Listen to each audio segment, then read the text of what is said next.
All right, you curiouser and curiouser Herle Burly-ites, we'll get right to it today because our guest is one of those Canadians who has a public agenda scheduled in precise time blocks with nary a gap. The Honourable Susan Holt, Premier of New Brunswick, has graciously made time for us today. I don't want to give too much of this away because I do want to talk more about her life and why she got into politics later. But Premier Holt became the 35th and the first woman Premier of New Brunswick just over 13 months ago. Prior to that, she'd been leading the official opposition Liberal Party in the Legislative Assembly since 2023. Before that, she was a business leader, champion of community involvement, an advisor to government on economic policy. We'll do a deeper dive into Premier Holt's bio today and what animates her political life. We'll also talk about the front burner issues in New Brunswick, and I want to get her thoughts on Prime Minister Carney's government and his national economic plan. So, Premier Holt, the one and only remaining Liberal Premier in Canada, welcome to the Herle Burly. I am so excited to be here, David. I'm a big fan of the podcast and just thrilled that I get to be a guest. So thanks for having me. Oh my God. Well, we're thrilled to have you. Thanks for your time. Hey, it's a strange job you have. When did it occur to you that you should be the Premier? Oh gosh, when was that moment?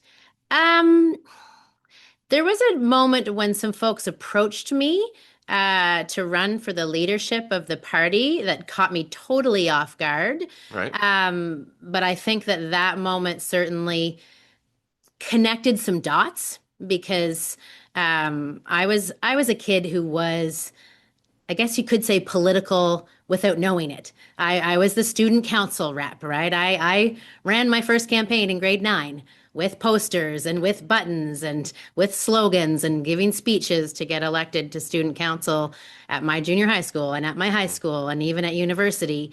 And I never thought of that as politics. But I know, right? So but then when I returned back home to New Brunswick and got a job that was more visible as the CEO of the local Chamber of Commerce here in Fredericton, I had some folks approach me and say, we have money and we have people and we think you should run for the leadership of the Liberal Party. And I went, what? Me? Then I was like, oh yeah, okay. I could see why they would ask me that. And then all the pieces started to click in place. Right. I'm going to ask you a question that will offend every person in New Brunswick, but I'm from Saskatchewan, so I feel entitled to ask you this question. You left the province to go to university. You went to Queen's University in Kingston. Why'd you go back? That is a great question, actually, because part of it is, I think, influenced how I got to be here and why I'm so passionate about New Brunswick. I squeaked into Queen's. They let me in at the last possible moment. I think it was August 30th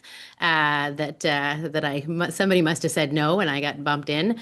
But that's where my smarter, older, wiser sister was. And so the fact that I could measure up and go to the same school as she could was mattered to me. Okay. And at the time, so this was 1995, and I was a kid who grew up in McKenna's New Brunswick. He became premier when I was 10 years old, and he moved into my neighborhood. So he moved in literally like a street away, and his youngest son showed up at my elementary school. So between the age of 10 and 20, I grew up in a New Brunswick that was marked by Frank. And when I went to university... So you were looking forward to working in a call center then? Well, interestingly enough, when I went to university, folks would say to me, oh, you're from New Brunswick. That's like the bilingual province that has Frank McKenna and Moosehead beer. I'd be like, yeah. And they were like, cool, that's awesome. And people had this really positive association with the kind of energy our premier was putting out, our amazing family-grown products like Moosehead beer. They remembered or noted our uniqueness as a bilingual province. And I was really proud of that. And I was proud to tell people I was from New Brunswick. But then as I went further and further away, so moved to Toronto, moved to Australia, moved to India, came back to Ottawa, and I started to see people's reflections on New Brunswick shift. But my high school sweetheart, the love of my life, finally came to his senses. He had refused to move to any of the interesting places that I was. He said, I'm ready to settle down. I said, oh, let me see if there's a job in New Brunswick. And the perfect job was available in New Brunswick for what I was doing at the time, which was human resources for IT. So I moved home, and it was the best decision I've ever made. I live in a province that is stunningly beautiful, whether you like deep woods or massive ocean tides or lakes or beaches, that has incredible artistic opportunities. I'm sitting within a stone's throw of the Beaverbrook Art Gallery that has a world-class collection of art. It was an amazingly safe and wonderful place to raise the three kids that John and I now have. And I see that New Brunswick is underestimated. We're an underdog. People don't necessarily understand our province and everything we have to offer here. And I saw that as I was outside of New Brunswick trying to rep it to the world. And so now it's my job to rep New Brunswick to the world, and it's the best. You referenced New Brunswick being a bilingual province, and you were enrolled in French immersion as a child. Why'd your parents do that? Yeah, that's a great question. My mom and dad are nerds. I'll put it that way. They're not listening to this podcast, so I can say that. My mom is a computer programmer, actually. She was like the OG computer programmer, an early graduate from what was a math program before computer science even existed. And my dad was a bean counter, dad with the civil service, both of them exceptionally quiet, low-key individuals. But I think that they had foresight, and it was the early days of French immersion back in '83 when they enrolled my sister and I. But because my dad was a civil servant and he was trying to learn French at the age of 55 and struggling, I think he thought it was an opportunity for us. And it wasn't uncommon then. A lot of parents were doing the same. Certainly here in Fredericton, I grew up in the capital, and so they put us into French immersion, and it has been a real asset for me. I bet it has. I bet it has. Who among us can say we're always on, working flawlessly with maximum efficiency 100% of the time? Well, it's not me, Herle Burly-ites, and it's not you either, or any human. In the world of AI, it's the rule. Critical AI workloads demand 100% uptime when all systems are just plain working all the time. Any single point of failure, like a broken power line or cooling unit, can bring down the entire system, and that's unacceptable. Our presenting sponsor, TELUS, has a long history of engineering their networks to maintain this kind of critical reliability. So, no surprise at all that they've applied that skill to their sovereign AI factory in Rimouski, Quebec, building in layer after layer and then even more layers of redundancy across its critical infrastructure, power, cooling, and connectivity. And so I give you a brief AI factory redundancy primer. The facility uses flywheel energy storage to provide clean, uninterrupted power. If the main power fails, the flywheels use their spinning momentum to instantly generate power, seamlessly bridging the gap until the high-efficiency backup generators start. High-performance AI hardware generates immense heat, so the facility employs a fully redundant cooling infrastructure. Two independent cooling units are always active. If one unit fails, the other automatically takes over the full load without any interruption. And a reliable network connection to the factory is just as important as the factory itself. So the AI factory features redundant fiber access, multiple separate physical fiber routes for data. If one cable is accidentally cut, their customers' connections will not go down. Herle Burly-ites, had I realized redundancy was such a valuable tool, I'd have practiced it more myself, put it to work, employed it. So TELUS has really taught me something here. TELUS, they're our presenting sponsor. All right, I'll stop now. Language issues remain very divisive in that province. Why is that? Oh, I think because we have so many different identities in New Brunswick. The first identity is the Indigenous communities here. We have 13 Indigenous nations: the Wolastoqey, the Mi'kmaq, and the Pescatawagati. And they have been trying to build an understanding of the history of Indigenous people here. The Acadian community has long fought for their place after having been literally ejected with Le Grand Dérangement. And so there's a sense of needing to fight for your space and still needing to do that almost every day in New Brunswick right now. And so that sense of fight to ensure they have equal opportunity, which is something that Louis J. Robichaud, one of the great Liberal premiers of this province, brought in, chance égale pour tous. And there's other folks, we see this all over. When you feel like you have to share and you don't have a sense of the pie being bigger, there's people who are resistant to sharing with folks from other backgrounds or other linguistic communities, even though it is such an asset for New Brunswick. We have recruited more people and more businesses who leverage the fact that we have a multilingual workforce.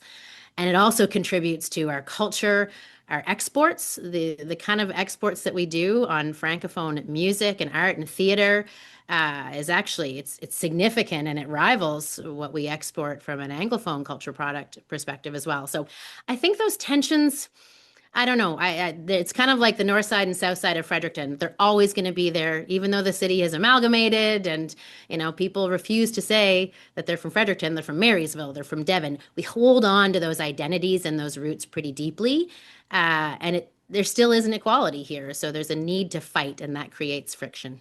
What's the inequality? Oh, there's an unequal access to services. Getting access in the language of your choice is not simple and guaranteed. You mean Watching, for francophones? yes. Yeah, I mean, you could say the same if you're the lone Anglophone in a fully Francophone community, you might have that same experience. But watching the level of bilingualism diminish in places that have, I think of Dieppe that used to be pretty much completely Francophone. And now they're watching that go down to 80% to 70%. They're looking at the total representation in the province going from 33 to 32 to 31. There's a feeling of vulnerability that history teaches us we should learn from, because the Indigenous communities here are now fighting to rebuild their languages that have been lost through sort of assimilation and through the horrors of the past in terms of how Indigenous people have been treated here. And so I think there's reasons why our Francophones look at that and see what could happen if they don't fight for their place and those services. And we still haven't gotten there to that full delivery in every corner of the province. The big problem with bilingualism, it appears to me, is that English-speaking people won't learn another language. Well, I mean, I think that maybe hurt my predecessor.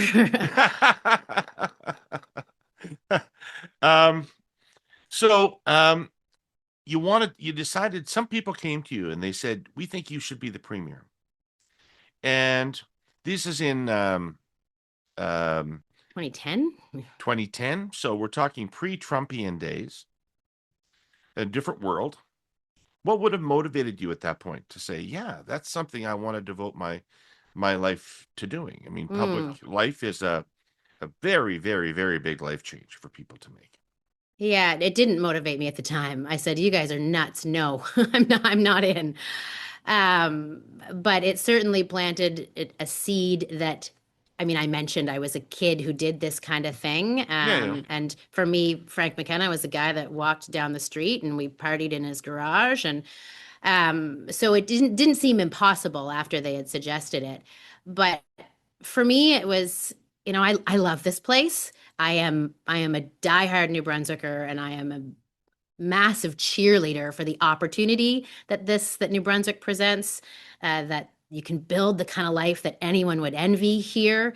The economic opportunities are there for people who are ready to seize them. And I was getting frustrated with the leadership that I was seeing in our province, and really I was motivated by anger, I guess, when I finally decided to get in. Because I, at that point, had built a picture. I'd spent the time at the chamber. I'd done some provincial work with the New Brunswick Business Council, leading a group of CEOs of some of our biggest companies. I actually went into the bureaucracy and spent a few years as a civil servant trying to understand how this beast works. And then I got back out again and started working for an incredible social enterprise that trains and employs First Nations, Inuit, and Métis people in software testing and delivers those services primarily to the West. Most of our clients were in the west of Canada, and we were building up. Actually, Plato Sask was one of our first expansions that we did in partnership with FHQ, File Hills Capel Tribal Council, that you might be familiar with. We were doing a lot of work in BC, and I was sitting in Calgary in a meeting with Suncor because Suncor was one of our big clients. They were prepared to sponsor an entire class training about 15 Indigenous students from communities around the Calgary area, Satina and others. We were building the plan for Suncor to onboard these new trainees when the Premier of my province went on the news and held up a map of our province and had half of it done in red and said to New Brunswickers, they're going to take your land. And I had my clients at Suncor saying, what the heck is this? Like, that's your premier? You're from New Brunswick, right, Susan? Like, and I was embarrassed. I was furious. And it motivated me to say, you know what?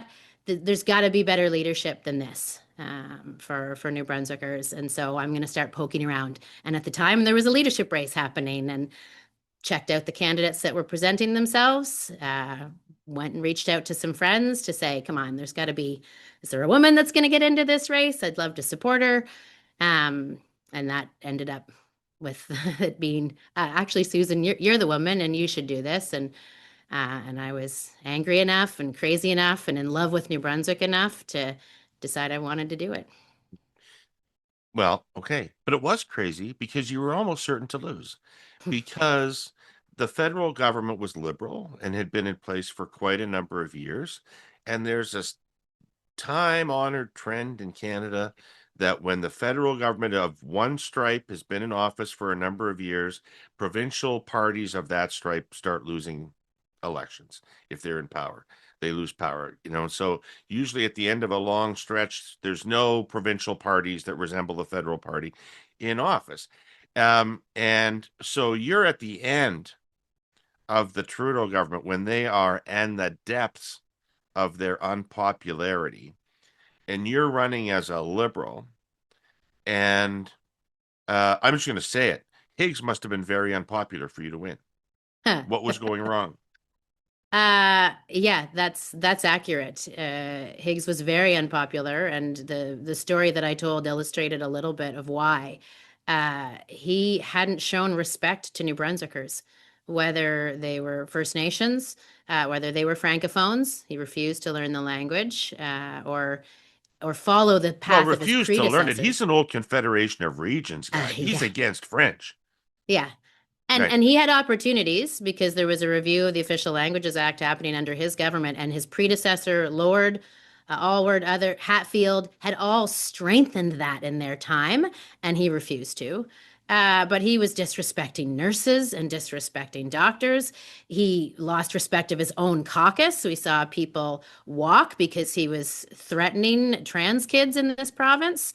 And so a lot of people were not happy that we had a premier of our province that didn't seem to like us very much. And I was building a team of incredible candidates. We were really doing a refresh of the Liberal Party. It wasn't necessarily your grandfather's Liberal Party anymore with Susan Holt at the helm. And offering an alternative to New Brunswickers that was going to focus on them and actually showing them a lot of love and care and respect. Love is one of those words that I think gives some of the old schools the heebie-jeebies in politics, but New Brunswickers were feeling the lack of it. And our team came out and said, look, we're going to care for you, and we're going to care about the people who care for you and make this a great place to be a healthcare professional and improve your access to healthcare. And we're going to do it respectfully with an incredible team of candidates. And I think, we did take steps to distance ourselves from the Trudeau government. There was certainly no we redesigned the logo. One of my first tasks as a leader of the party, we adopted a Team Holt brand and feel, and didn't do any co-events, didn't have any connection to the federal party of the same name, to which we aren't connected. Like that, people think that we're related to each other, completely separate organizations, governance bodies, that kind of thing. And still, I think the Trudeau issues probably cost us a couple seats, even though we won more than I think anybody expected that we would, with the biggest victory this province has seen for a Liberal Party since '97. So, anyone whose parents were members of the greatest generation probably remembers stories about what defined a treasured seasonal gift back in the early 20th century. Oranges were particularly valued, apparently, rare and prized. This sounds weird today. You can buy a bag of oranges anytime. But in the years after the Great War, the fruit came all the way from Japan. The annual arrival of Satsuma oranges in Canada was a major event covered in the media. It was considered the start of the holiday season. How did they arrive? By ship, usually at Vancouver, then made their way across Canada by rail. The voyage took weeks. How they were kept fresh is another story. Anyway, those orange shipments, now lost in time, rolled to stores on the tracks of our sponsor, CN. Nowadays, of course, all manner of citrus streams into the country, still carried by trains on CN's tri-coastal network. Actually, looking around your home this holiday season, you will see CN cargo everywhere, whether you know it or not. Last year, CN moved about 2,000 rail cars of wrapping paper. That's 20-mile-long trains. About 1,700 cars loaded with toys. I won't crack wise here about the size of CN's sled. Speaking of which, CN also hauls sleds. CN's locomotives carried about 50,000 Christmas trees last year, most of them from Nova Scotia. One CN rail car can carry about 900 trees. Drop that factoid and impress family members. And once the trees have gone into the chipper in January, CN will haul the chips away to make wood pulp. Milk and cookies and sweaters and ornaments and turkeys. Yes, hundreds of thousands of frozen turkeys. Candles and chestnuts, firewood to make that open fire. Like many things Canadians consume, it will travel by rail. Am I saying here that Christmas would not happen without CN? Heavens no. Trains cannot haul goodwill and peace. But the trimmings, that's always been another story. So let's get into the job itself now. And one of my things that I'm passionate about, Premier, is healthcare in this country. And I am a huge believer in the Canadian model, single payer. The person who needs the care next gets it next, regardless of any other consideration. This is what I believe in, and I see it very threatened in this country. And I know that it was one of the things that when we had the luxury of caring about things other than what Trump is doing, that it was one of the things that really motivated you was to improve the healthcare system in New Brunswick. Why is this so difficult? Why are we all across the country struggling to provide the kind of care and the kind of system that we would like to people? That's a great question, David, because I think part of it is that these behaviors are very deeply rooted. When people choose to go into a healthcare profession in the past, they were in it for life. You can think about a family doctor that started in their 20s and went right up until their 80s, and that was their career. And so when you have people that are so baked in to their work and systems built around that, it's a little bit like government or universities. It's a hard institution to change. And then you also have us as patients who don't love change. And if I'm used to going to my doctor and doing this, and you're asking me to do it a different way that uses technology, or that I go to see somebody else, well, I don't want to change. I don't want that either. And so you have a lot of aversion to change in the system. This is something that's been driving me since I was young, because my mom, I mentioned that she was an early adopter of technology. One of her first jobs that I was old enough to be aware of was looking after the networks and the systems up at the hospital here, the Dr. Everett Chalmers Hospital in Fredericton, when it was very low tech. And mom was always pushing for and frustrated by the lack of adoption of technology solutions to get a single piece of information into the hands of any healthcare professional that was serving you. And so it's actually when I really nerd out, it's with the team that's driving the adoption of a single clinical information system on the back end across our entire province.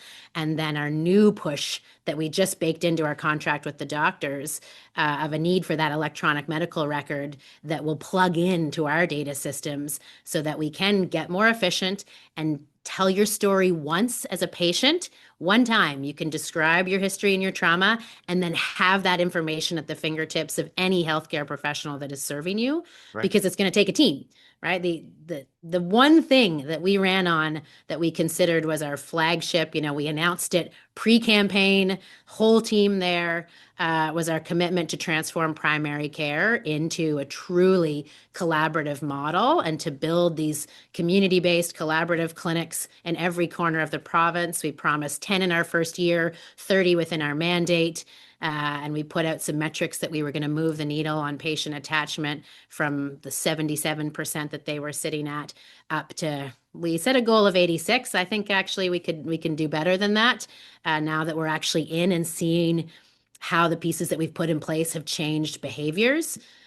We just, as I mentioned, signed, I think, a country leading contract that is means that our medical society is getting calls from every other province in Canada asking, what did you do? How did you do that? How did you get the doctors to agree to this? You've got a model that has choice, that allows healthcare professionals to choose the model they want to practice in. You have incentives in there that drive rostering, but that are also attached to timely access to care and to accessible electronic patient data for government.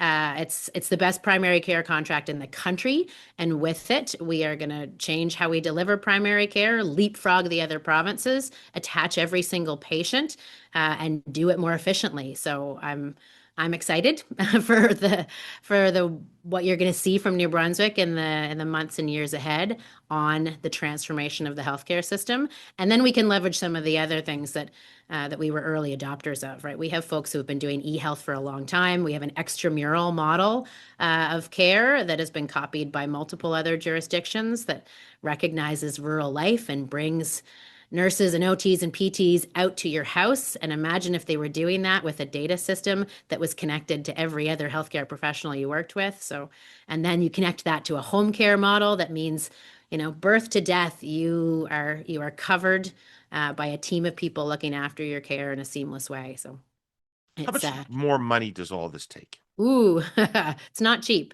It's not cheap to incentivize behavior change. But we think it's a phenomenal investment. So the contract that we just signed was about a $270 million net new lift on the previous contract. And we're talking about New Brunswick here. So we're $13-14 billion budget. $270 million is not small change for us. Right. But It's there's a no better. hell of a lot of your discretionary money. Yeah. Right. Yeah, it is. Yeah. But we think it's worth it. There's two things we need to do right now, and that's make sure that we have a healthy population, because a healthy economy is going to run on a healthy population, and Right. we desperately need a healthy economy as well as healthy people. So they go hand in hand, and I think it's an investment that's going to pay off. One of the things I've gathered from other conversations, Premier, is that most people really don't want to be family doctors anymore. Like, it's Mm. extremely difficult to convince somebody to go to Bathurst and set up a practice where they're going to be the kind of doctor that you were just talking about when they're 20, all their life. They're the people that deliver all the babies in the town. I mean, I always thought those people were incredibly respected and well compensated. I thought everybody wanted to be a doctor if you could. I'm not a doctor because I'm not smart enough to be a doctor. Um, why did people stop wanting to be doctors? Well, first of all, thank you for the shout out to Bathurst, because Bathurst was the riding, Bathurst East, Nipisiguit, St. Isidore was the riding that elected me in a by-election so that I could get a seat in the legislature and become the leader, Right. thanks to a phenomenal MLA, Denis Landry, who had held that seat for a long time. But there's a real shift actually in who are family doctors now. And in part, it's because the system started rewarding specialists more and more and more and more. And every contract, the specialists got more pay and the primary care providers stood still. So the incentives meant that if you wanted the better job, it was going to be in specialty and in surgery and in, hospitalist work and in other things. And so where do you think people went? They went to where the money was because it was all caregiving. And that's one of the other things that our contract addresses is that we switched the focus back to say this front end is critical. If we're going to take pressure off our ERs, then we're going to do it through good preventative primary care. But if you look at who's graduating from the medical school programs that we have here in New Brunswick at University of Moncton and the DalMed program at UNB St. John, it's mostly women. If you look at who's delivering family medicine in New Brunswick right now, it's a lot of teams of women and nurse practitioners who are building practices that have a lot more balance than we used to see. So they're working 3, 4 days a week. Maybe they're doing a day in a sports clinic or a day in surgery because you can't be in a single family practice with 6,000 patients all day, every day, 7 days a week. You feel guilty when you go on vacation because a patient's inevitably going to call. That isn't the life that anybody wants anymore. Right. And so we've had to adjust when we think about family medicine. There are people who are still attracted to the work. We need to remunerate it to the value that it holds in the system. And now we need to introduce a ton more flexibility. So that means surrounding people with a team of nurse practitioners, mental health counselors, physiotherapists, pharmacists that make it a great model to be a part of. And then we have got to recognize that these folks aren't working 7 days a week. They're going to put in 2, 3, 4 days with patients. They're going to spend another day or two maybe doing something different, covering after hours clinics, who knows? And that's going to become the new model of primary care that will continue to attract people who want to care for their neighbors, but who want the flexibility that didn't used to exist if you were the town's family doctor. The following is a political advertisement. To build a strong Canadian economy, we need a Made in Canada plan. Public service workers power our economy. They support small businesses and keep our supply chain moving. Canada's economic resilience relies on having strong public services. To strengthen our economy, we need to invest in public services. Learn how at forucanada.ca. This message was paid for by the Public Service Alliance of Canada. So as it becomes less about authority, prestige, and etc., and more about care, fewer men do it and more women do it. Is that what you're saying? Well, that's certainly what we're seeing. That's certainly what we're seeing in the enrollments. So, and look, I won't pretend that I'm not building a feminist New Brunswick. So, so Oh, maybe okay. that's Look okay. at that. Some of your colleagues around the country are starting to really put an emphasis on incorporating private business into the delivery of healthcare in their provinces. They say that's the only way to relieve the pressure on wait times, etc. Have you seen evidence that that's an advantage? Well, that's exactly the way to word it. I have not seen evidence. And in fact, I think there's some evidence to the contrary, that moving to a dual system provides worse results for patients and for the jurisdiction. There was an interesting study that was just done between, I think, Scotland and the UK that compared the path of models that went, mixed private and public to fully public. And the costs were almost exactly the same, but the access was better in the fully public model. So I haven't seen evidence to suggest that that's going to produce better outcomes or cost savings for New Brunswickers, because I'm with you. I firmly believe that a person's means should not determine their access to care. Right, right. Okay. Forestry, biggest industry in your province, correct? I mean, yes, I'll say yeah, it's debatable depending on how you measure GDP and supply chain and all those pieces. I've got lots of industries that come to me and say they're the biggest contributor to GDP per capita, but forestry is huge in New Brunswick. It's definitely one of our biggest exports, which is why it's a hot topic right now. Right. Well, exports to the United States are always problematic of lumber, and they're always in dispute. But Trump has really put the boots to this industry um, since coming to office this second time. And how are you feeling that in New Brunswick? Oh, we're feeling it in a million different ways. We're seeing customer loss. So businesses that, with the tariffs that are in place right now on softwood lumber, it's rendering their product non-competitive and they're losing customers in the US. And that loss of customers is causing layoffs in our province, a lot of reconsideration, some inventories piling up. And so there's a lot of nervousness in the sector right now because we have an incredible forestry sector in New Brunswick. We produce the highest quality wood that you can find anywhere. If you want, and if you go to the US and ask them, ask their home builders what wood they want to build homes out of, it's New Brunswick wood. It is dense, it is high quality, it is the best product that you're going to get. And then we take that and we also turn it into Kleenex and diapers and amazing cabinetry and lots of other things, energy products even. But the wood that we send to the US is necessary for their housing market and it's necessary for New Brunswick's economy. So it's going to hurt soon.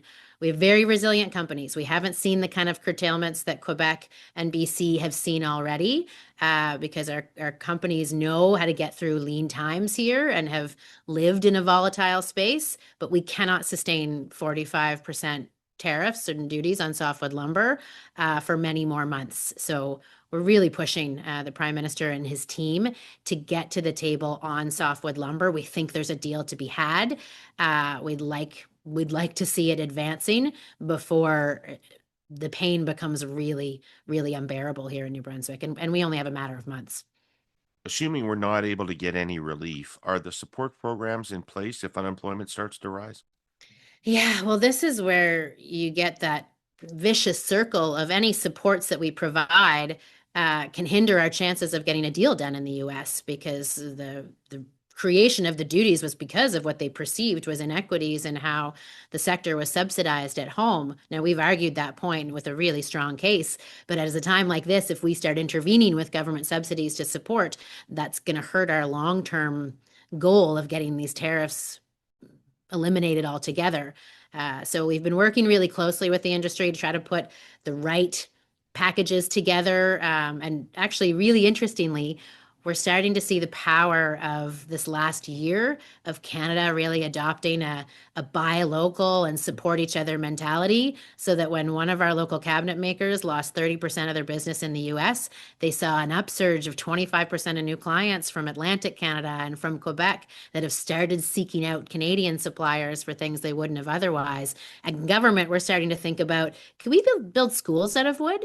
And could we do some different things with the products that we grow right here? Because we can go more than 4 stories with wood now, and we can do some different things. So we're starting to put those in place to create the alternate markets. We've long been trying to diversify to Europe, to Asia, to Africa.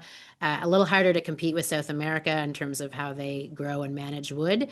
But going over the Atlantic Ocean and to European and African customers, it's not something you can do in a dime, but we've been putting in the work for this last year, and that's going to start to pay off and help balance out the challenge that we're facing right now.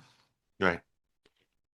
If things go bad, you've got pretty limited fiscal room to prop people up. Are you confident that the EI program is rigorous enough to do that in your province, or would you be looking to the federal government to do something more to cushion whatever blows are about to come, assuming that however smart our national plan is, it's going to take more than a couple of months for it to bear fruit? Yeah, that's an interesting question. The reality is that should folks lose their jobs in the forestry sector, there are opportunities for them in other resource opportunities that New Brunswick's developing, right? We are all in on the critical minerals that New Brunswick has that are available for development. And we're going to need more and more people in that sector, some of which are pretty transferable from the forestry sector over to where we need them in terms of mining and natural resources. I think, Canada's system, Canada's social safety net has helped us through challenging times like this. But the best alternative is transferring to another job that pays good money, and in our case, will also generate, resource royalties and in our case, a supply chain that's pretty local because we've got a long history of mining that we took a pause on for a number of years. It wasn't really cool to mine for a period of time. But now recognizing that we have indium and antimony and tungsten and molybdenum and manganese and copper and zinc and potassium and uranium. We have minerals that you need for solar panels, for touchscreens, for wind turbine blades, for defense applications. And the value of those minerals is going up and up and up. And our geopolitical position means that developing them here in Canada and with allies has never been more important. And so our government identified the mineral opportunity about a year ago and said, we've got to dive into this and we've got to move this in a way that our province hasn't in a long time, because it's going to generate the kind of good paying jobs and economic activity that we're going to need in the years ahead. The Port of Vancouver is used to shifting conditions, and this moment is a shift like no other. Trade rules are being rewritten. We need to adapt to move more of what Canadians make, grow, harvest, and mine to more customers around the world. And the biggest opportunity for Canadian businesses? Selling more to Indo-Pacific markets, a region that'll make up half the globe's GDP by 2040. That's billions of customers in Japan, South Korea, China, who want what Canadians make to feed families, build cities, and power economies. The good news? The Port of Vancouver is uniquely poised to step up. Why? Diversification and First Nations partnerships have long been its strength, and its growth plans are designed to meet this moment. And with one-of-a-kind projects like Roberts Bank Terminal 2, set to build new industrial land, unlock $100 billion of container trade capacity annually, and create tens of thousands of construction, longshore logistics, and other jobs, it's ready. Because it's not just about moving goods. It's about moving Canada forward, to deliver the true north far and wide. To learn how the Port Authority and its partners are working to deliver for Canada, visit portvancouver.com/delivering for Canada. So the federal government has designated, have I got this word right, Sisson? Sisson. Sisson has designated the Sisson mine as a project of national interest and importance. Why? The only one in Atlantic Canada. Why? Because it is a critical mineral that we need for both defense applications and batteries for the green energy transition. It's a project that the federal government has invested in themselves through their Department of Defense. It is a mineral that is almost completely controlled by China, which is not something that I think makes anybody particularly comfortable.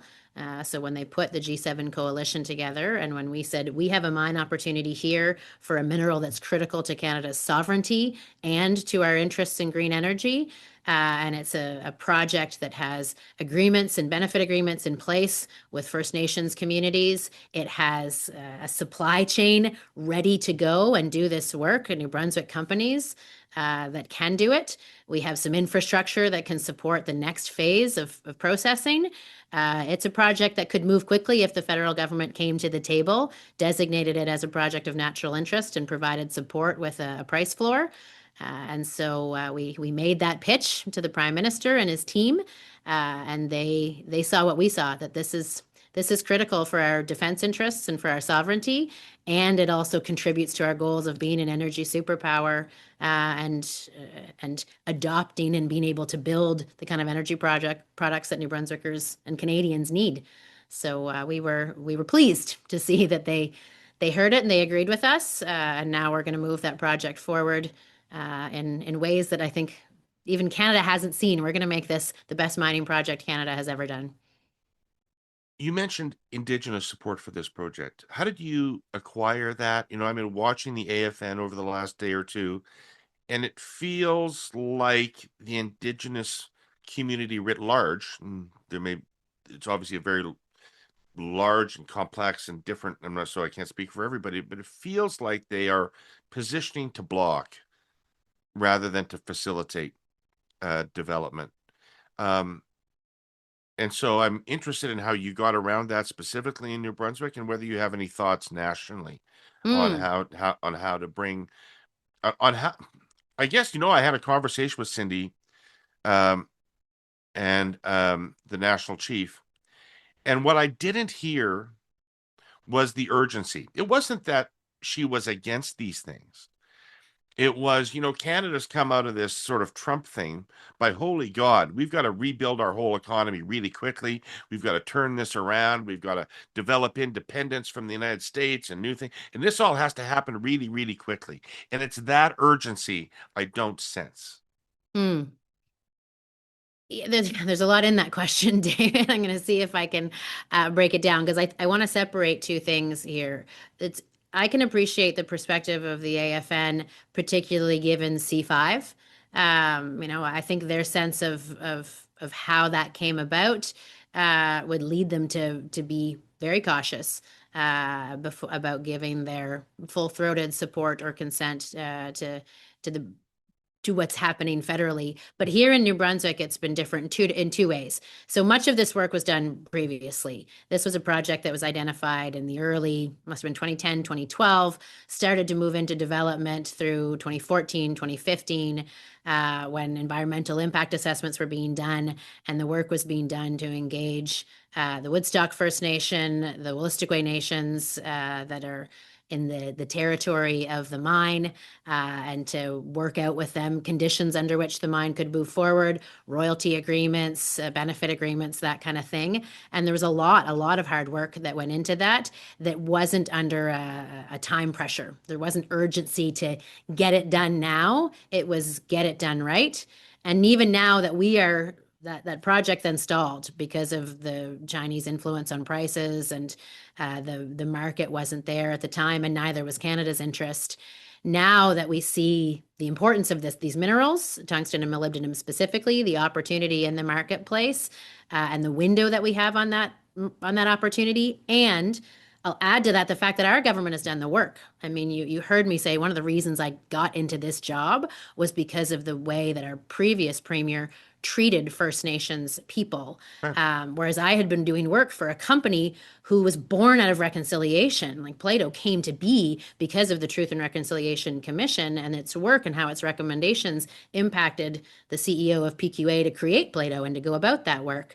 And I was fortunate to get to do that alongside him in Sault Ste. Marie, and in Regina, and in Calgary, and in Victoria, and in different places across the country. And so when I got the job as leader of the Liberal Party, the first thing I did was reach out to chiefs to start to build a new relationship.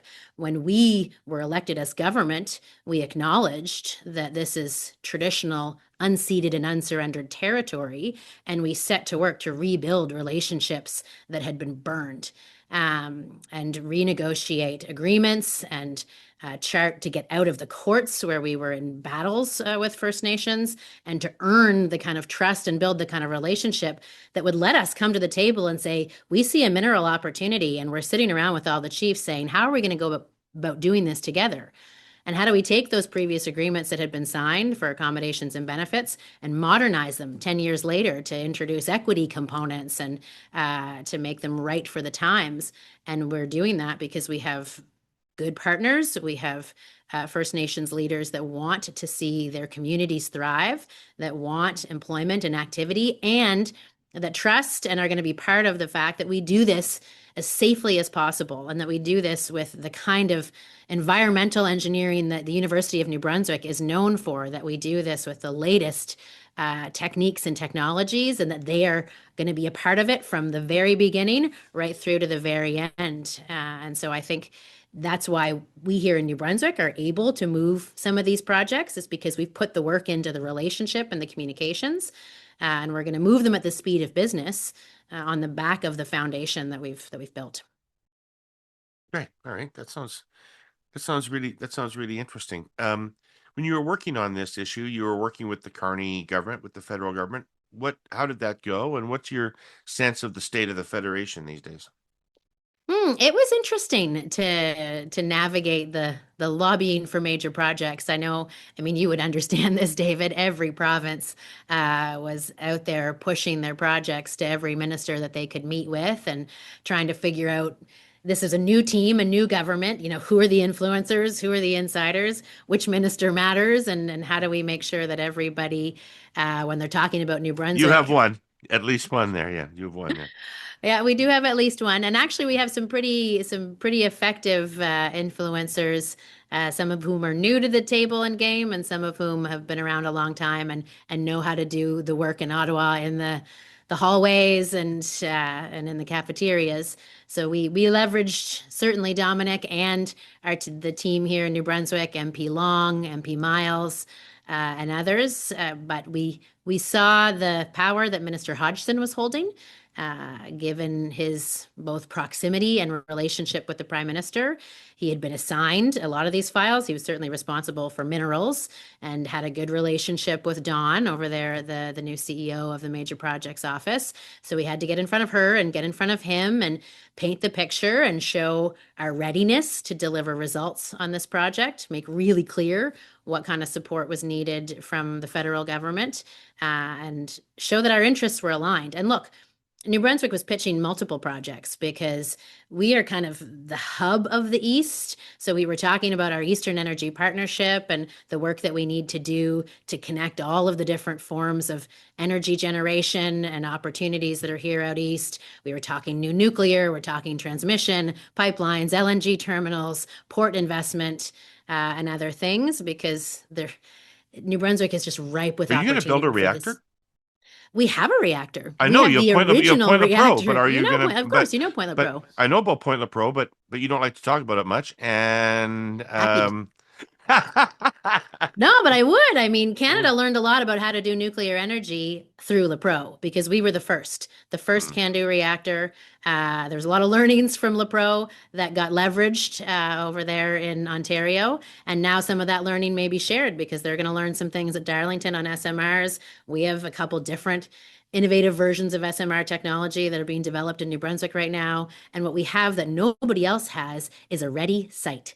So we have, if you were going to Okay. build nuclear anywhere in Canada tomorrow, you would do it in New Brunswick because we have a site that it was ready for LaPro 2 back in the day when that was being dreamed up and suggested by many governments ago.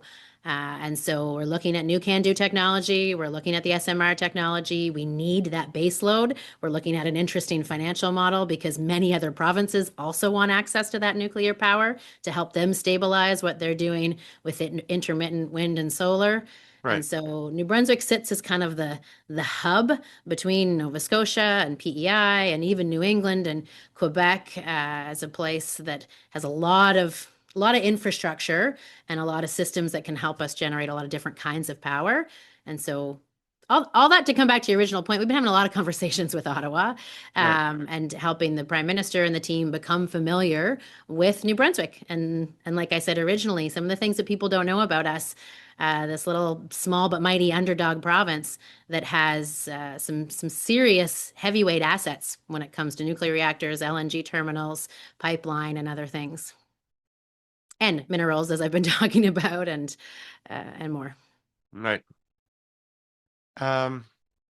So, um, in your dealings with the government, this is a curveball at you. You are Canada's only female premier. No, Danielle Smith, come on. Danielle Smith. Sorry, that's right. You're the only one. That's right. Jeez, I forgot Danielle Smith. Well, she might not. I should ask her this question too. Mm. But when you're dealing with the Carney government as opposed to the Trudeau government, as a woman, how do you like? I mean, there's this talk that it is a bro government, and you made the feminist comment earlier. Um, and is there something attitudinally about this government that puts you off? Hmm. That's an interesting question, and definitely both a curveball and a big fat trap, David. I I think There it's two. are there are people that were affiliated with Mr. Trudeau that are out there these days talking about the government. It's dominated by men. It talks down to women. It trashed having a feminist foreign policy, etc. It seems a change from Mr. Trudeau's Hmm. time in office. So I guess my challenge is that I was elected and sworn in November 2nd. Yeah. And so I had about a minute with the Trudeau government and didn't have much of a chance to get a read or Yeah. feel on it, because I was at my very first COF meeting in Toronto, December 16th, meeting all the premiers for the first time. And it was the day Chrystia Freeland resigned. Oh, man, And yeah. sort of it was a really interesting meeting. We could What a day. have a Yeah. totally separate podcast on how that went down and how it felt for me to be introduced to this group of people in what I'm told was one of the most informal COF meetings that they've ever had, with some pretty interesting conversations. But what can I say? I mean, I've spent a lot of my life in male-dominated environments. I built my career in the tech sector, and so working for companies like Xerox, IBM, HP, Compaq, Cognos in Canada before they were acquired by IBM, Chalk Media, and then Research in Motion. Almost always surrounded by men, and built a lot of my career learning how to fit into those environments, honing my golf game and becoming maybe more of an assertive speaker than would be typical for if you were to stereotype women. And so I built a bunch of those skills of, how to get along in a bro culture, to the point where maybe I don't notice it, or I wouldn't be the first to see it or call it out, because that's sort of the world that I've lived in Right. for a lot of time.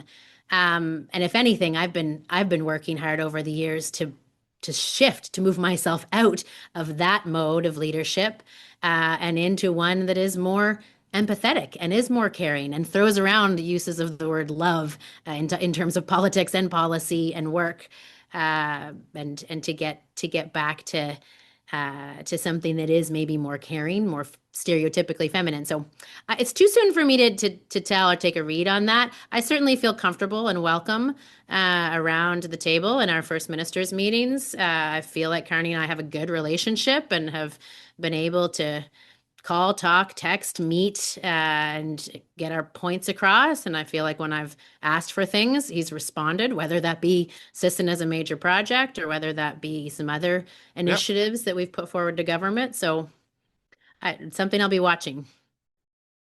Why did you choose the Liberal Party as your vehicle? It's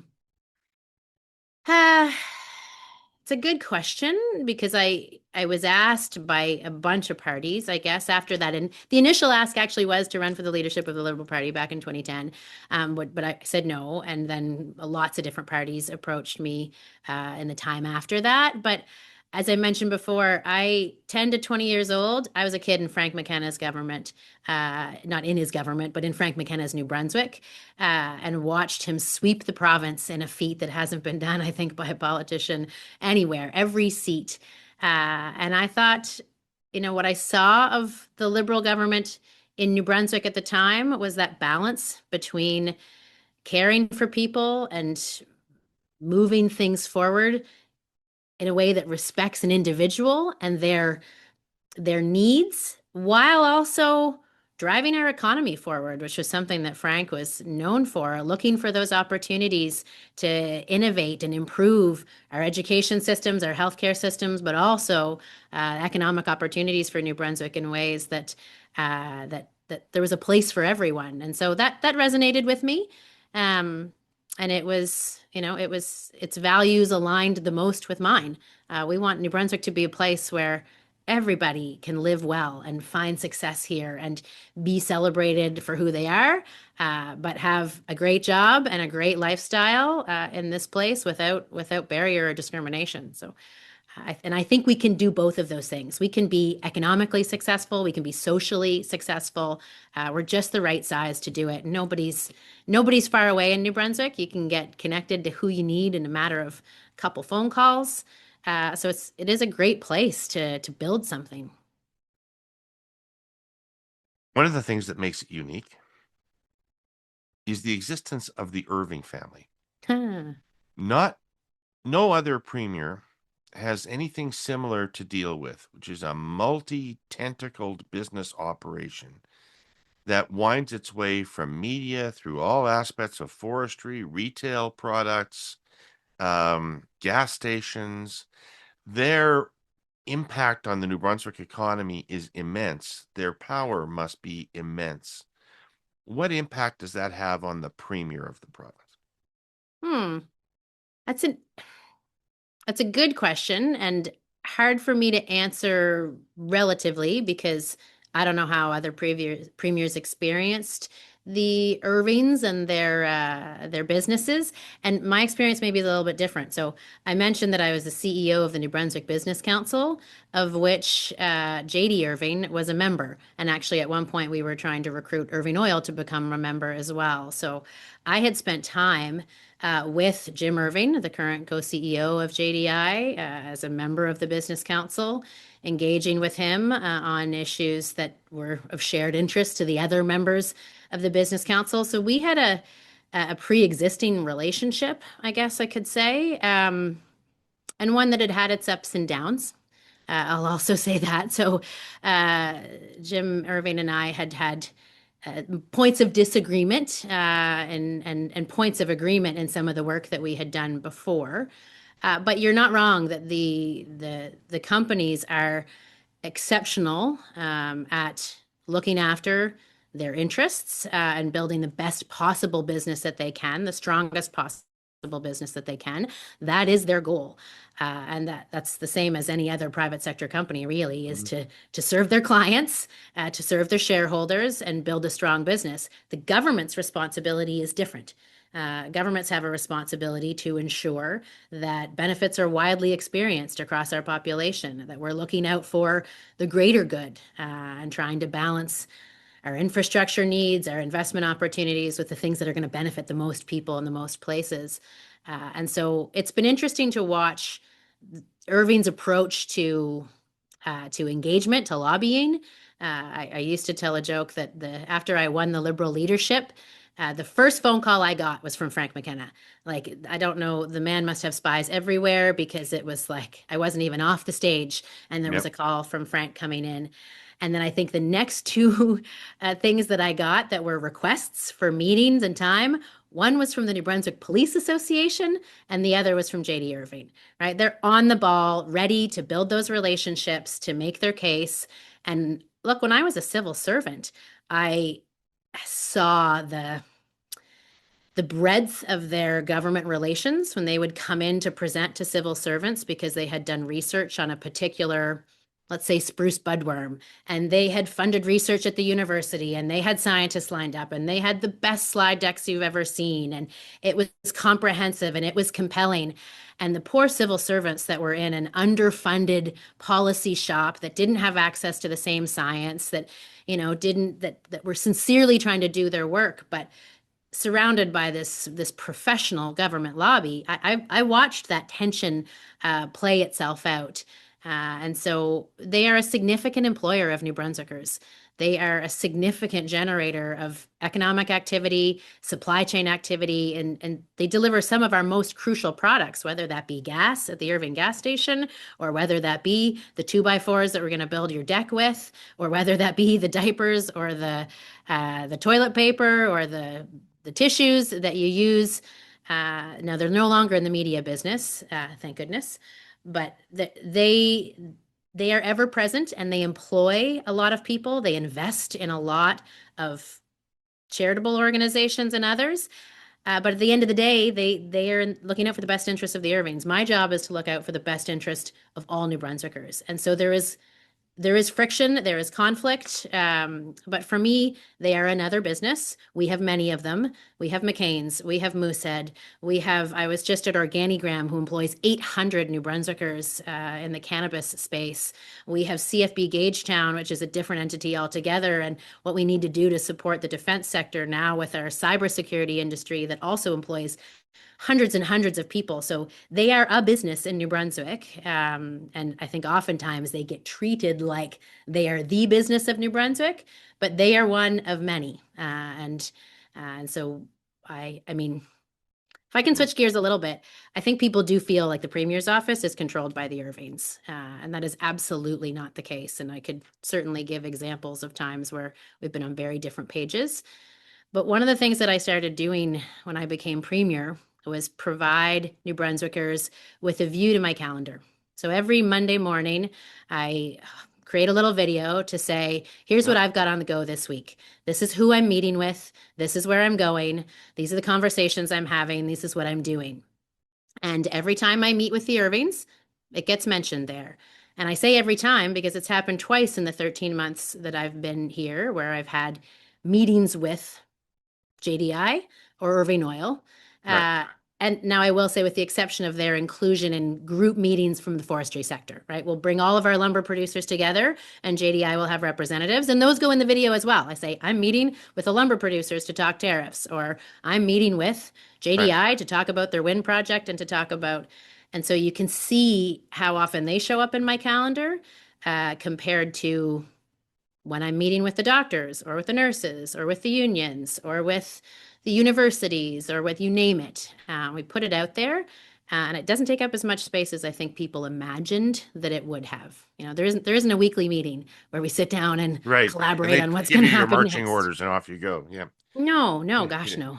Yeah. I mean, I think right now, given what we've been trying to do with the price of gas, there's a number of folks over at Irving Oil that aren't very happy with us right now because of what we did to remove the cost of carbon adjuster. So it's yeah, it's they're looking after their interests. I'm looking after the interests of the province. Yeah. Well, let's end on a personal note for you. You raised your calendar, and I can tell that you're the kind of person that is working flat out at this job. So, if I had the power to give you 48 hours off from your job right now, what would you do with it?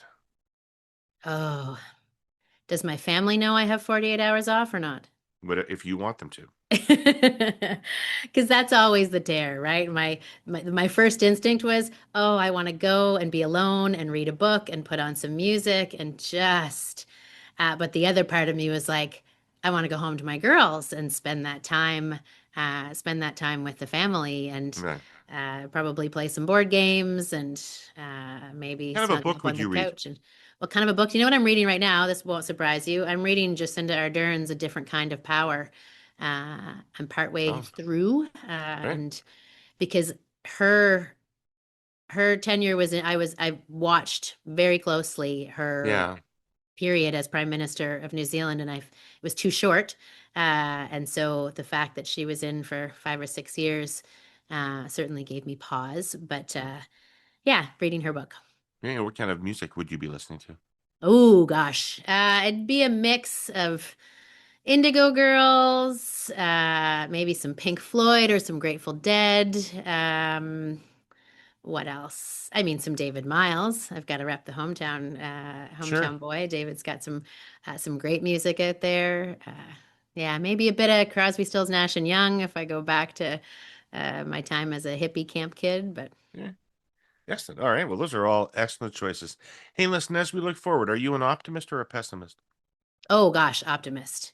I Yeah. can't imagine you could do a job like this as a pessimist. Really, you've got to believe that things are going to get better and that you have an ability to affect the chances of them getting better and have those signs of hope and look, the signs of hope are all around me.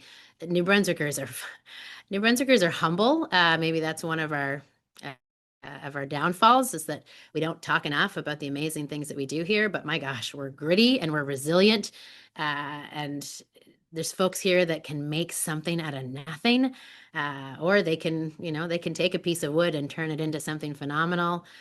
They can take an idea and turn it into the kind of company that blows up the market with an acquisition of Radian 6 Labs way back when. We can There's a lot of interesting things that people in New Brunswick have figured out how to MacGyver, and that is born of optimism and hope, and a pretty great system where we can rely on our neighbors here and look out for each other. Premier, it was so great to have this time with you. Thank you Mm. so I've got much. one more thing to show you because I thought you'd appreciate this. Oh, yeah? I almost wore it for the interview, but then I didn't think that it would totally make Oh, sense. my gosh. Look at that. You like What this? a beauty. Better yet, this is thanks to Scott Moe. I should give him the shout out. So this is my Rough Riders jersey signed by all the premiers for when we got together there in Saskatoon a little while ago. So I almost put this on for you, but then thought, no, I'm here to rep New Brunswick. There you go. You keep it in a safe place. And It bring it sits out. right. Bring it out for the important occasions. Look, it sits in a drawer right next Yeah. to my Leafs jersey. Thanks, Doug Ford. Appreciate that too. But as a Habs fan, and as somebody who grew up more of a fan of the Edmonton Eskimos or the Montreal's team way back when, this will stay nicely in that drawer until you come and visit me. Well, it's so much lovelier than an Eskimo jersey. I have to say. Or elk, I guess it is now. Sorry. I was a about that. Flutie fan. I don't know. I was like, Yeah. Well, he was a great player. Listen, you know your CFL. That's awesome. Thank you for this. So great. And Godspeed to you. Good luck. Thank you. Beautiful Thanks province. for having me, David. Beautiful I province. enjoyed They're the lucky chat. to have you in charge. Oh, thanks. Thanks to all you Herle Burly-ites who watched or listened to this show today. Very, very lucky to have a premier and to have somebody as thoughtful as Premier Holt walking us through the issue set we face today. Thanks to all the sponsors who make this possible, and we'll see you next week with more of the Herle Burly. Till then, be good and take care of yourselves. Herle Burly